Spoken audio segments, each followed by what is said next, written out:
Mapagpalang araw po mga kahabi. So, ang pag-uusapan natin ngayon ay ano pa ba ang dapat malaman sa pag-aalaga ng ibon. Ito po mga kahabi. At kung bagong viewers ka sa channel na ito, humingi ako ng kahit maliit na pabor lamang na pag-subscribe ang ating YouTube channel Olen Aviary at iba pa. Okay po mga kahabi, maraming po salamat. So, ang pag-uusapan natin yung mga kahabi, ano pa ba ang dapat nating malaman sa pag-aalaga ng ibon. Okay po, so si kahabi Squel Leonhardt ay meron pong magandang komentaryo at opinion sa kanyang nasambit. So, sabi niya po at Squel Leonhardt, hindi na updated yung batas na yan, endangered, pero ang daming stock sa mga pet market. Okay po mga kahabi at Squel Leonhardt. So, maganda po kung meron tayong na balitaan na updated or mga bagong update mula po sa pamunuan ng DNR. Kung meron man sila nalathala or naipahayag sa mga pahayagan regarding po sa pag-update ng mga batas, ay magandang balita po yan kung meron po. So sa ngayon po kabayang Squel Leonhardt ay ang pinatutupad po ng DNR ay yung Republic 9147, otherwise known as Wildlife Resources Conservation and Protection Act.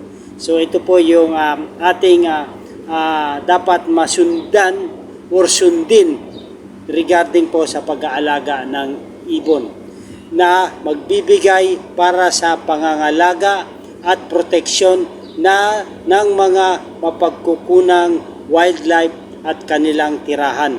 Ito po ay ang RA 9147. So, kahabi Squel Leonhardt.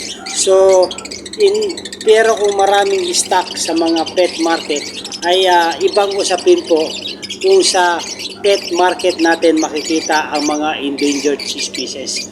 Kaya po nababanggit na endangered species dahil sa wild po ang pinag-uusapan dito na malayang namumuhay ang mga endangered species nito sa kalikasan. So yun po ang nagiging batayan ng DNR na malaya sa kalikasan na namumuhay itong mga endangered species. Hindi po nabubuhay sa live cages o sa live aviary or sa live farm itong mga nababanggit or nakikita nating mga ibon ng mga endangered species.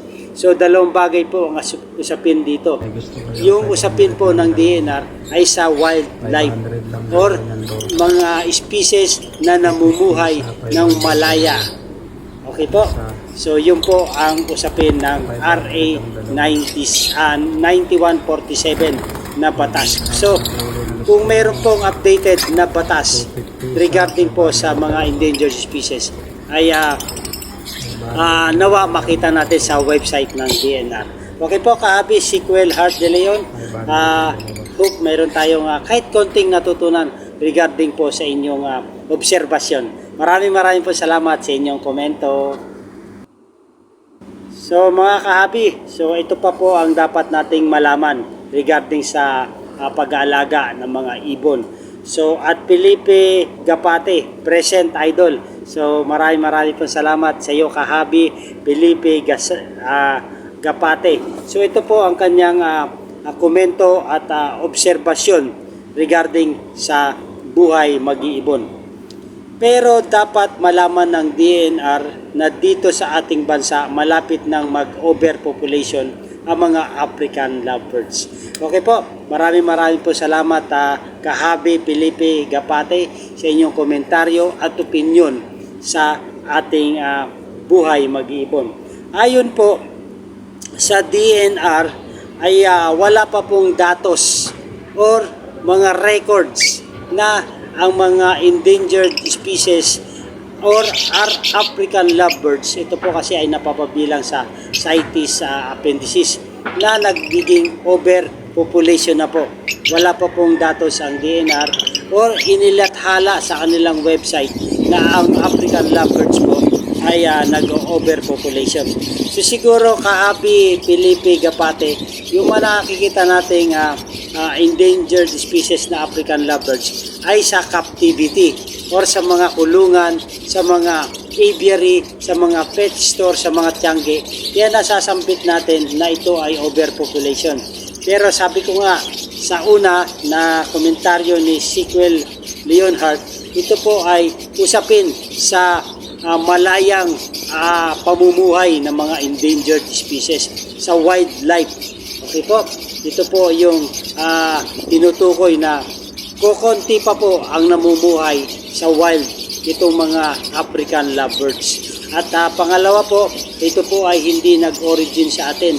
Doon po sa origin ng pinanggalingan nila, doon po nagiging endangered. So kabuuan po ay endangered po. Doon sa Madagascar at saka sa North America ay yun po ang origin ng lovebirds. Okay po Kahabi at Felipe Gapate, hope meron tayong natutunan sa ating mga kuro-kuro na or mga opinion. Ay kahit konting paliwanag natin ay medyo meron tayong napulot. Okay po Kahabi at Felipe Gapate, maraming po salamat. Mga Kahabi, so nais po din natin na idagdag na dapat malaman natin sa pag-aalaga ng ibon yung tanong ni Angelo Belena. So ito po, meron siyang tanong at komento dito sa ating napag-uusapan na dapat natin pong malaman. Bakit po kaya masasama sa endangered species yung mga parakeet at African lovebirds? Kung sobra-sobra naman po ang dami dito, lalo na sobra-sobra naman po ang dami nito, lalo na dito sa Pilipinas. Okay po, halos nagtutugma-tugma po yung inyong mga katanungan. Angelo Belena, Felipe Gapate at si Sequel Leonhardt. So ayon po sa datos ng DNR at sa CITES appendices, ang parakeet at African lovebirds po ay napapabilang pa po sa endangered species. Ang parakeet po ay tinatawag sa common name na Bergeriger at scientific name na nalimutan ko yung scientific nito. Pero Bergeriger po yung common name nito, ay ito po ay non-CITES. Ito namang lovebirds po ay ang scientific name nito ay Agapornis fisheries. Meron pong Agapornis personatus, Agapornis blackchick, yun po. So ito po ay napapabilang naman po sa CITES appendices. So as of now po, sa datos ng DNR, sila po ay napapabilang pa sa endangered species. Okay po mga Kahabi, kung meron naman pong nabago sa kanilang batas at sa mga endangered species na kinakansila na itong mga ibon na hindi na po endangered, hopefully ay makita natin sa website at ma-update natin po ang bawat isa at bawat mag-iibon. Okay po? So hopefully ako din po ay nangangarap na ito pong mga klase ng ibon ay hindi na po mapabilang sa mga endangered species. So malaya na po tayong makapag-aalaga ng ganitong klase ng ibon. Okay po? Kung sobra-sobra naman po ang dami at lalo na dito sa Pilipinas, tulad nung aking nasambit, ito po ay nakikita natin sa mga kulungan, sa mga pet market at sa mga aviary at sa mga farm. Kaya po nasasabi natin na napakarami. Pero kung obserbahin po natin mga Kahabi, meron ba tayo nakikitang mga ganitong uri ng species sa wild? or sa mga bukid or sa nayon or sa mga palayan. Kung meron po, paki-comment sa atin at mapasyalan natin kung saang area yon. Ibig sabihin, endangered pa po sila sa wild.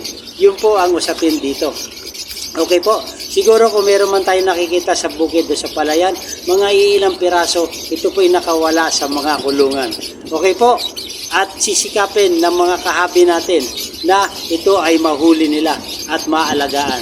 Okay po, so hindi po malaya ang nasambit natin ng mga species na parakeet, lovebirds na ito po ay overpopulation. Sobra-sobra na sa bansang Pilipinas. Okay po mga kahabi, hope meron tayong mga natutunan. So mga kahabi, so nais din po natin na alamin or dapat malaman sa pag-aalaga ng ibon.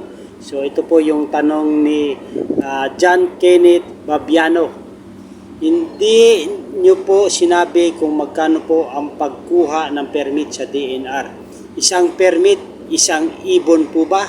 At kung hayaan po nila yung mga nagbebenta sa mga tiyangge, kawawa naman po yung mga bibili. Wala silang kaalam-alam. Pwede silang makulong sa pagbili ng ibon. Dapat binabalita ng DNR na kung ano ang pwedeng bilhin at hindi pwedeng bilhin na ibon. Okay po mga kahabi, John Kenneth Babiano. So regarding po sa pagkuha ng permit, ang bayarin po ay napakaliit at napaka-minimal po. Unang-una po, hindi po bawat isa ang ating babayaran na pagkuha ng permit. 1 head to 50 heads po na ibon ay 50 pesos lamang po. Okay po? 50 pesos lang. Ito po ay makocover sa administrative cost and service. Yung pong binabayad natin. Okay po? So, kung meron naman kayong 51 heads hanggang 100 heads, okay po? Ang babayaran natin ay 100 pesos lamang po para sa registration fee. 101 to 200 heads ay 750 pesos po ang ating babayaran.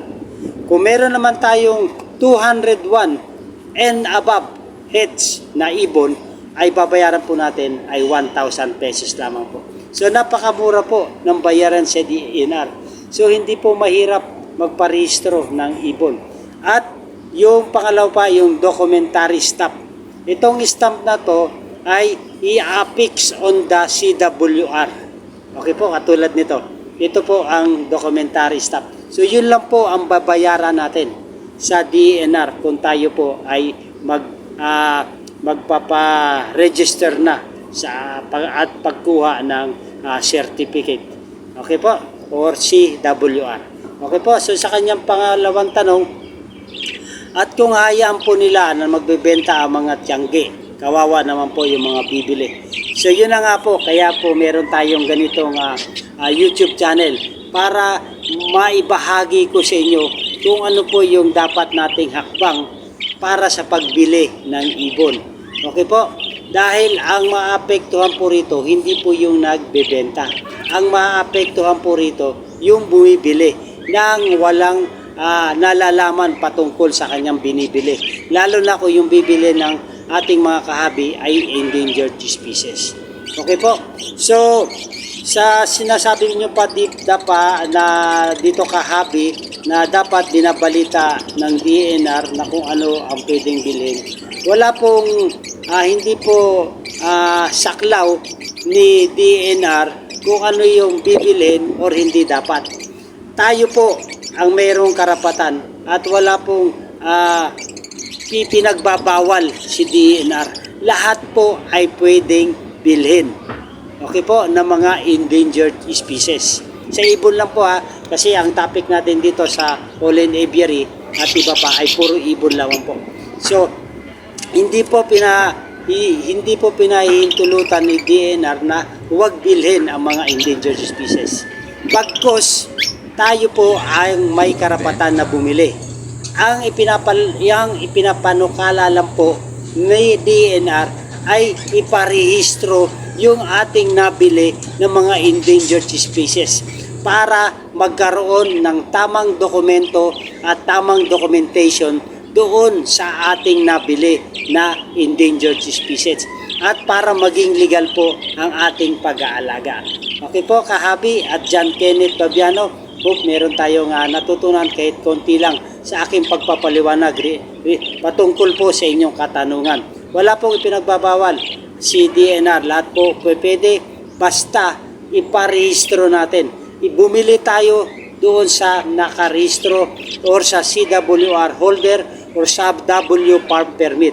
Okay po, patungkol naman po sa concern ninyo doon sa mga nagbebenta na walang papel ay tayo na lang po personally ang mag-a-adapt doon sa pagkuha ng permit or registration or certification.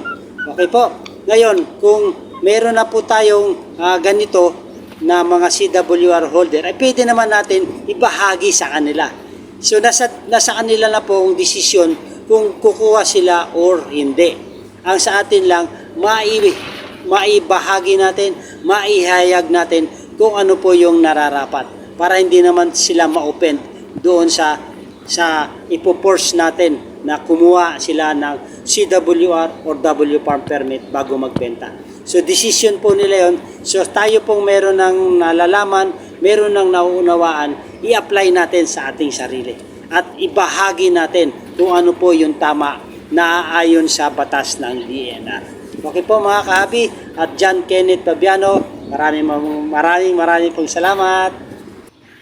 So, nais ko rin pong i-shout out si Abin Reyes. Pa-shout out po. Okay po, shout out po sa inyo. At meron din po siyang gustong i-shout out ng mga kamag-anak or mga kaibigan. Okay po, so at Abin Reyes, sabi niya po, pa-shout out po Bea and Ja Villarino sa Kapulak, sa kumpare ko Manly at Arning de Luna, sa biyenang ko Mama Herme Pitas.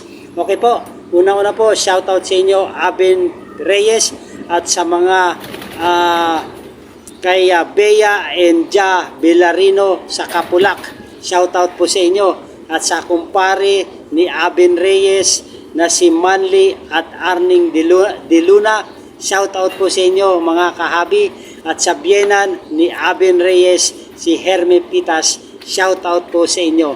Okay po. Maraming po salamat sa inyong suporta at Abin Reyes. So mga Kahabi, meron ding pasigundang tanong si Angelo Bellina. Di ba po ang ibig sabihin ng endangered species yung nanganganib na maubos ang mga lahi nito? Tama po ba? Tama po. At Angelo Bellina. Okay po, yun po ang ibig sabihin ng endangered species na nanganganib ng maubos or wala sa wild itong mga endangered species or hindi sila namumuhay sa malayang kapamaraanan sa kalikasan. Kaya po natatawag silang endangered species. So meron po sa captivity o sa mga aviary, sa mga kulungan, iba po ang wild at saka captivity. Okay po? Kaya po nababanggit sila na endangered species dahil nanganganib na ang kanilang bilang sa wild po sa wild ang usapin dito. Sa kalikasan, yun po ang usapin, kaya po nanganganib na sila. Hindi na po natin nakikita sila sa wildlife. Okay po, maraming po salamat at Angelo Bellina. Ganun din po, karagdagang kaalaman para sa pag-iibon. So ito po yung tanong ng ating Kahabi at Taiko Koger. Mga endangered species, binibenta, huliin talaga yan. Kailangan ng permit.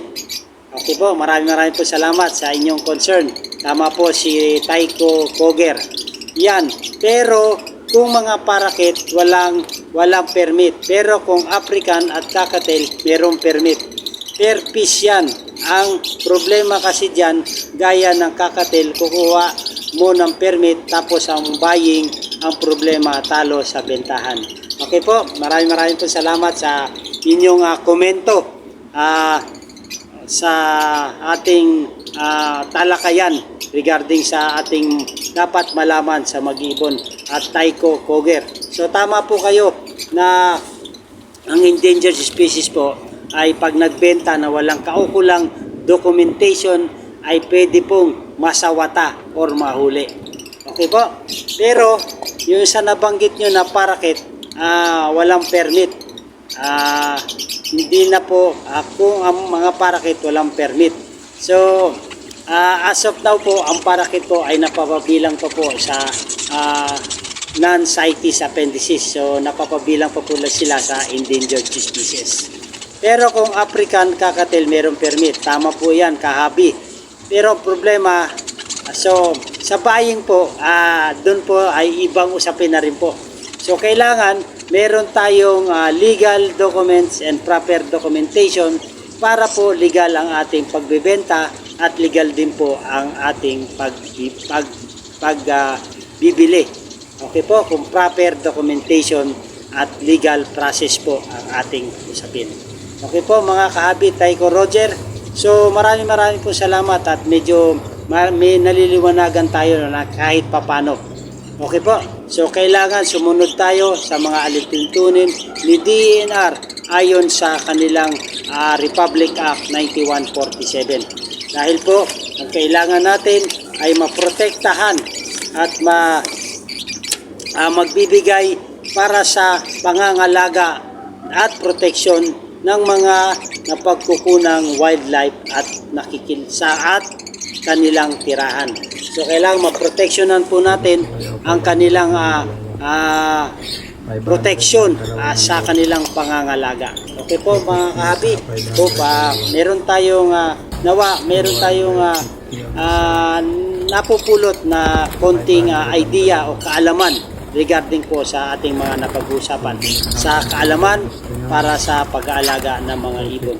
So ang parakit po at ang African ay napapabilang at ang cockatiel ay napapabilang po sa endangered species. Okay po mga kahabi. Meron din pong katanungan si at Maricel Banzuela. Good day Sir Olen. Tanong ko lang po, paano kung mag-alaga ka ng ibon like pet lang? Kukuha ka po ba ng lahat ng permit para lang makapag-alaga ka ng ibon? Or kung di ka po ba kukuha ng permit, huling ka po ba? Thank you Sir Olen sa pagsagot sa tanong ko. Okay muna? Okay po. Unang-una po, shoutout po sa inyo at Maricel Banzuela. At sa tanong nyo po, kung mag-alaga ka ng ibon, tulad ng nating previous topic, ay meron pong 3 bagay para pasukin natin ang larangan ng pag-ibon. Unang-una po, kung ito ba ay pet lang, kung ito po ay ating pinaplano, kung pet lamang. Yung pangalawa, kung ito ay pinaplano nating i-breed.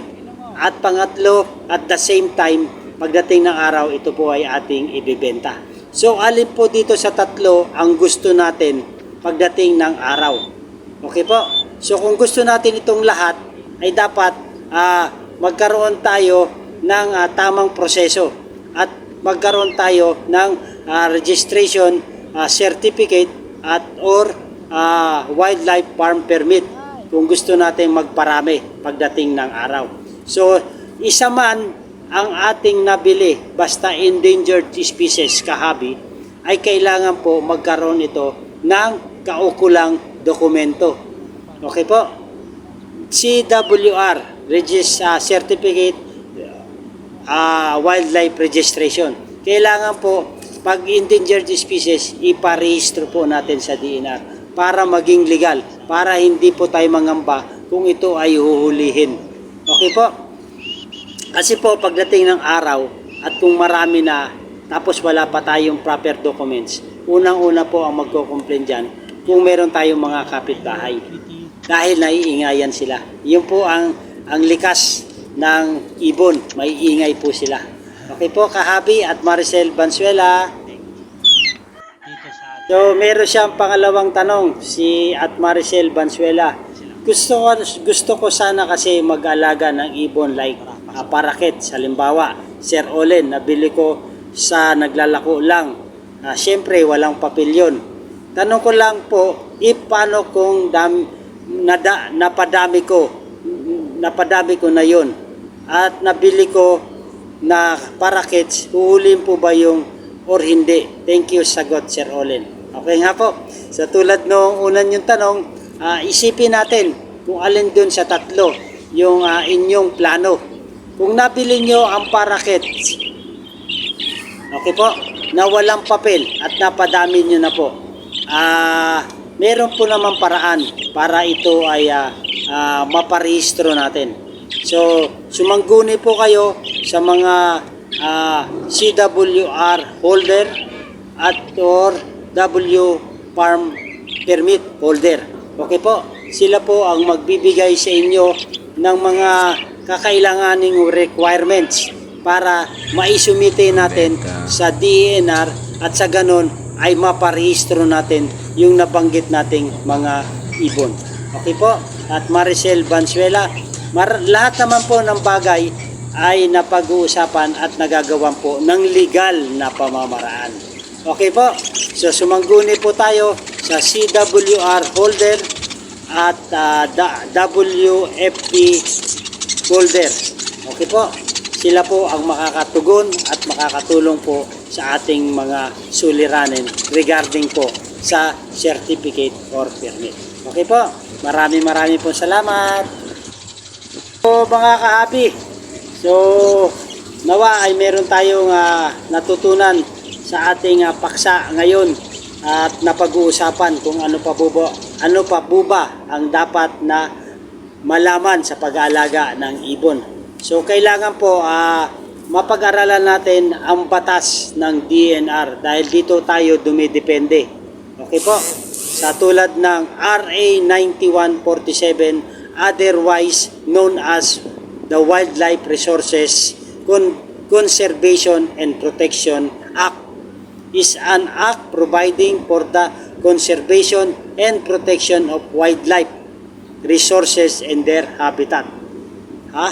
Yun po dapat ang ating maunawaan. Appropriating funds therefore and for other purposes. Okay po? Ito po ay isang kilos na nagbibigay para sa pangangalaga at proteksyon ng mga napagkukunang wildlife at kanilang tirahan. Okay po? So, hope meron tayong natutunan at hanggang dito lang po muna ang ating talakayan at karagdagang kaalaman sa pag-aalaga ng ibon. Okay po mga kahabi, maraming po salamat. Maganda ang buhay pag may alagang ibon sa ating bahay. Lalong-lalo na po kung ito ay may proper documentation at proper legal papers. Okay po mga kahabi, maraming po salamat sa inyong panonood. Thank you, mabuhay, and God bless. Thank you for watching.